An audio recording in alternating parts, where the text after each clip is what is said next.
अपने दिल्ली वालों के लिए उसके पहले वाले एक हफ्ते से थोड़ा बेहतर था। पिछले एक हफ्ते में उसके पहले वाले एक हफ्ते से कम केस आए, कम लोगों की मृत्यु हुई और काफ़ी लोग ठीक होकर अपने घर गए हैं। मैं आपके सामने कुछ डेटा रखना चाहूँगा। कोरोना जब से शुरू हुआ,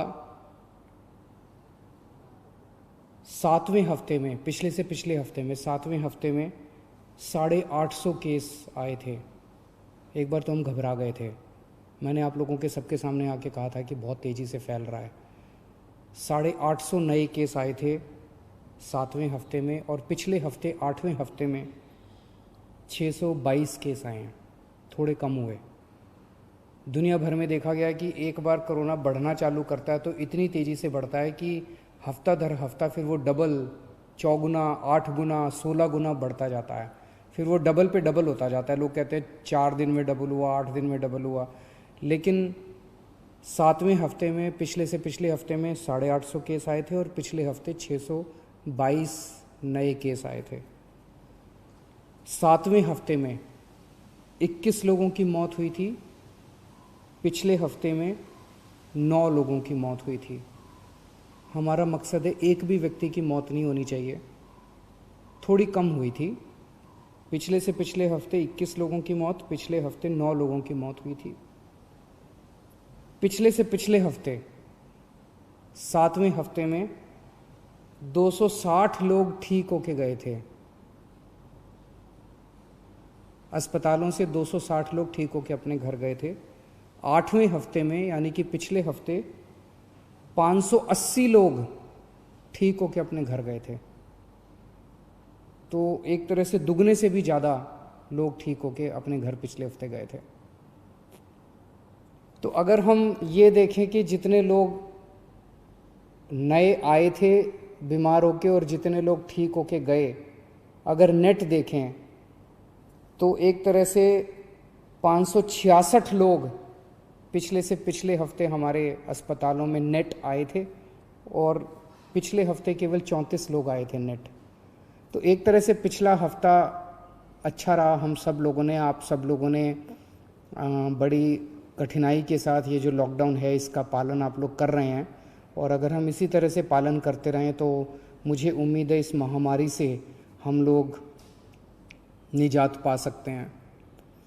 पिछले हफ्ते रविवार को जब मैं आपके सामने आया था, मैंने कहा था कि अभी हम लोगों ने तय किया है कि लॉकडाउन एज इट इज़ जारी रहेगा, कोई रियायत नहीं दी जाएगी, और 27 तारीख को हम लोग इस पे दोबारा निर्णय लेंगे कि लॉकडाउन को जारी, इसमें कुछ रियायत देनी है कि नहीं देनी है। तो एक ही रियायत आज हम दे रहे हैं, वो ये कि परसों रात को केंद्र सरकार ने कुछ तरह की दुकानें खोलने का निर्णय लिया है। उस केंद्र सरकार के आदेश को हम दिल्ली में भी लागू कर रहे हैं। ये आदेश क्या है ये मैं आपकी जानकारी के लिए बता दूं।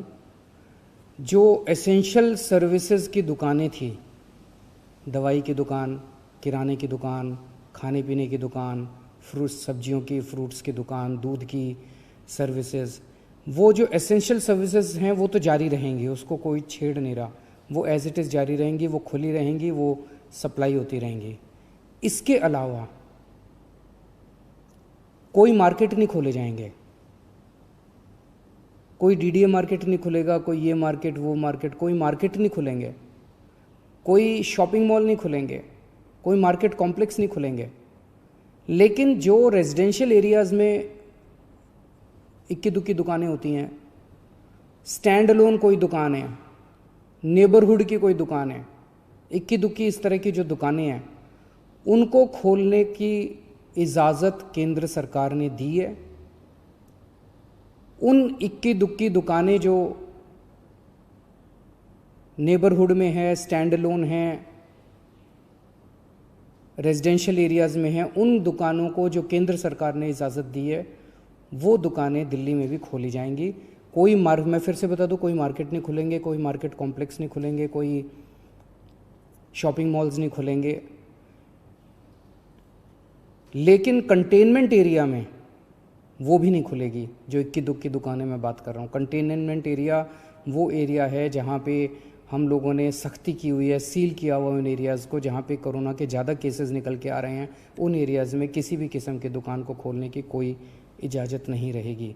इसके अलावा अगला एक और हफ़्ता, ये जो एक ऑर्डर आया है परसों केंद्र सरकार का, इसके अलावा और कोई कुछ खोलने की हम इजाज़त अगले एक हफ़्ते तक, 3 मई तक और नहीं दे रहे। 3 महीने तक यथावत इसी तरह से जो रेस्ट्रिक्शंस हैं वो जारी रहेंगी।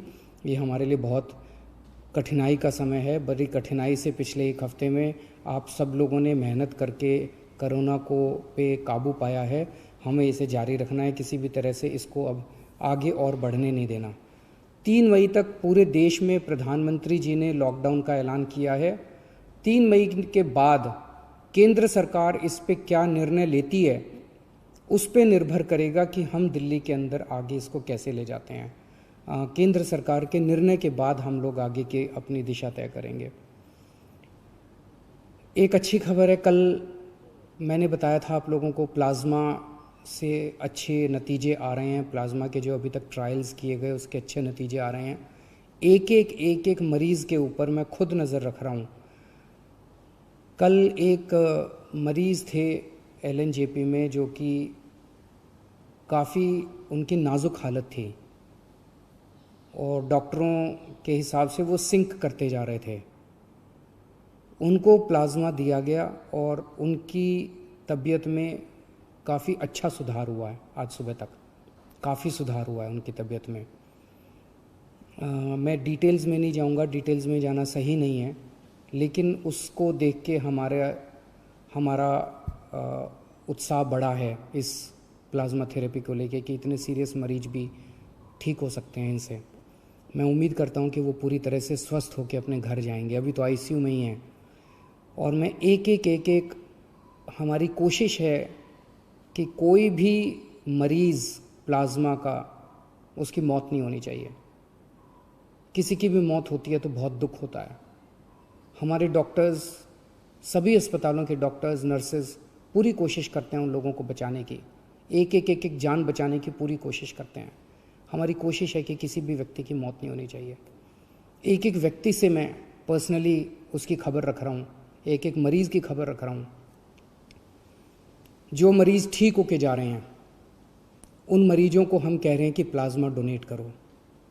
एक मरीज़ से मैं भी बात कर रहा हूँ, मेरी टीम भी बात कर रही है और उन्हें प्रोत्साहन देते हैं कि आप डोनेट कीजिए।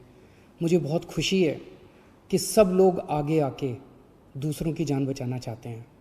हर धर्म के लोग, चाहे वो किसी भी धर्म के हो, किसी भी जात के हों, सब लोगों के मन में एक जज्बा है कि मेरी जान बची, अब मैं किस तरह से दूसरों की जान बचा सकता हूँ।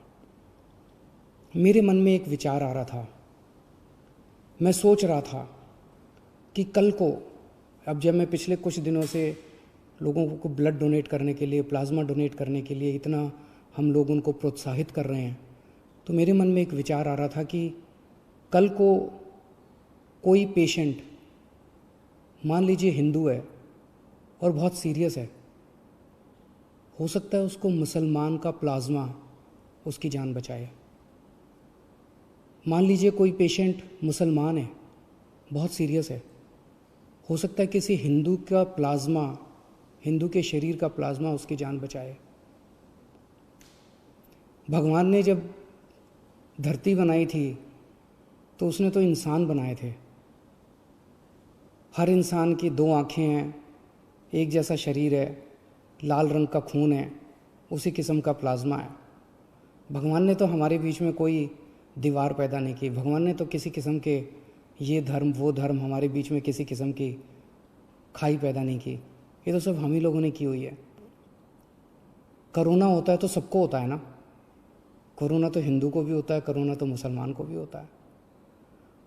और आपके शरीर का प्लाज्मा जब बचाता है तो वो हिंदू का प्लाज्मा भी दूसरे को बचाता है, मुसलमान का प्लाज्मा भी बचाता है। हिंदू का प्लाज्मा मुसलमान को भी बचाता है, मुसलमान का प्लाज्मा हिंदू को भी बचाता है। तो फिर ये दीवारें हम लोगों ने आपस में क्यों पैदा की हुई हैं? कम से कम ये कोरोना की बीमारी से हम ये सीख तो ले सकते हैं अगर हमारे देश के सब लोग, हिंदू, मुसलमान, सिख, ईसाई, जैन, बौद्ध, हम सब मिलके एक साथ काम करेंगे, प्यार और मोहब्बत से काम करेंगे, तो ये देश को कोई नहीं हरा सकता। इस देश के सामने पूरी दुनिया को झुकना पड़ेगा। हमारा देश इतना अच्छा है, और अगर हम बट गए, आपस में लड़ते रहे, तो फिर कोई उम्मीद नहीं बचती है। तो मुझे लगता है इससे हमें ये सबक लेना चाहिए। अगर आपके मन में कभी भी कोई दुर्भावना आती है किसी दूसरे धर्म के व्यक्ति के प्रति, तो ये सोच लेना कि हो सकता है उसका प्लाज्मा कल को आपके काम आए और आपकी ज़िंदगी बचाए। Thank you.